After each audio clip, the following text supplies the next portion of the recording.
في شاب طيوب كتير، وكان حلمه يعمل أسرة مكونة من زوجة وأولاد. وكان أكتر طموحاته إنه شريكة حياته ما تكون من البنات الأيام، يعني ما بيكون عنده كتير برامج، ولا يكون عنده جروبات، ولا تحمل الجوال إلا بوقت ضرورة. وكان هالشاب كل ما تلفت نظره بنت كان يحكي معاها فترة ويتركها، لأنه مو هي البنت اللي عم يحلم فيها. هيك لانعزم على حفلة رفيقه، وبالحفلة لفتت نظره بنت كتير حلوة، واللي لفتت أكتر شي نظره إنها مو حاملة جوال، ولا عم تصور، ولا عم تتصور مثل باقي هالبنات. فقال لحاله: هاي البنت يلي بحلم فيها، هاي البنت يلي بتستاهل تكون حبيبتي، بتستاهل تكون أميرتي. رح حاول جيب رقمها وحاكيها، بلكي إن شاء الله بتكون هي يلي أنا بحلم فيها. شاف بنفس الحفلة بنت كان يعرفها من قبل، وهالبنت كانت تحبه سابقا، بس هو ما كان بيهتم لها لأنه مفهمها مو انتي اللي عم أحلم فيها.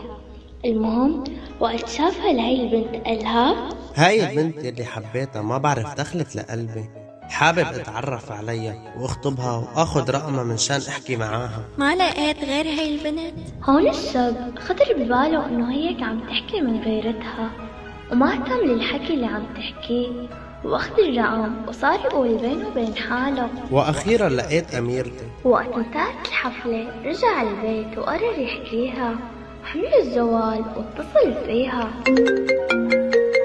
مرحبا، يا هلا، مين؟ انا شاب كنت بنفس الحفلة يلي انت كنت فيها. ما عرفتك، كأنه في كتير معازيم وما انتبهت لك. بس انا انتبهت لك، كنت مميزة عن الكل وكنت اميرة الحفلة. وشو يلي خلاك تحكيني؟ الصراحة اللي لفت انتباهي عليك لأن الكل بالحفلة ماسك جوالات وعم بيتصور وملتهي بالحفلة، إلا أنت مانك ملتهي بشي وغير الكل.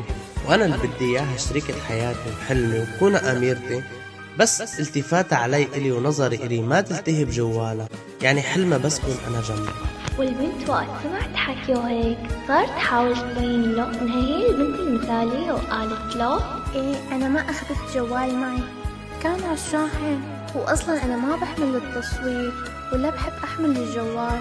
انا بحب قعدة العيلة وما بحب احمل الجوال بنوم. هون الشاب تعلق بالبنت وقالها: فيني أحكي معك كل يوم والله ارتحت لك كتير، وبعد فترة رح أجي أخطبك، رح تكوني حبيبتي وأميرتي. وانا كمان مرتاح للحكي معك، وفيك تحكيني كل ما صار لك مجال. وقت سكرت الخط صارت تقول بينها وبين حالها: يا الله، رح ضل بالجروباتي ورح ضل حاكي للشاب، لأنه أصدق شاب شفته بحياتي، بس رح بين له إني ما بشيل الجوال. يا الله، شو طيب هالشاب، بس والله خايفة كتير لا يكشفني عندي جروبات تعارف، ويكشف إنه الجوال ما ينزل من إيدي، لأنه أنا من برنامج لبرنامج وما فيني أتركهم.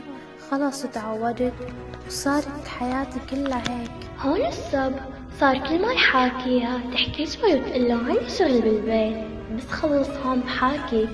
هون الشاب بيفرح كتير وصار بحبها أكتر، وهي تطلع من صفحته وتروح لجروبات التعارف، وهو مفكرها بيت. هيك حكت معه نفس البنت اللي عطته الرقم، واللي ما نصحته تحاكيها قالت له: شو كيف شفتها لشريكتك يلي بديتها عن كل البنات؟ سبحان اللي خلقها، والله صار لي زمان بحكي معها، والله ما شفت مثلها، هي الأميرة اللي أنا كنت أحلم فيها. إن شاء الله بكرة رح أخطبها. يعني مشيت عليك كذبتها؟ أي كذبة؟ شو عم بتخبصي أنت؟ اللي بديتها علي وعلى كل البنات هاد رابطها، رابط تعارف شباب وبنات. ادخل عليها وشوف فتاة أحلامك. ولعلمك هي مديرة الجروب، عندها أكتر من جروب، وهالشي بدمها مستحيل تتركه. روح وشوفها بعينك. دخل الشاب على الرابط وشاف حبيبته مستلمة الجروب، وتبعت بصواتها ومستلمة المزح والضحك والتعارف مع أكتر من 1000 شاب. هون الشاب انصدم وقالها: حلو والله، شو هالشغلة اللي عم تشتغليها هون؟ هاي الشغلة اللي عم تشتغليها بالبيت يا فتاة أحلامي؟ خليني فهمك. لا تفهميني ولا بفهمك، شو كمان بدك تكذبي عيني يلي شفتك فيها؟ خليكي عم تتعرفي على الشباب، شغلك كتير حلو، انت لا من توبي ولا انا ماني من توبك، الله معك. حبل الكذب قصير، بعمرك لا تحاول تكذب على حدا كرمال تعمر بيت. الكذبة ما عمرت بيت، والحقيقة اللي بتخفيه عن الكل بتعرفه غلط وعم تخفيه. مو عيب الإنسان بيغلط، بس العيب وقت بيعرف غلطه بيكمل فيه.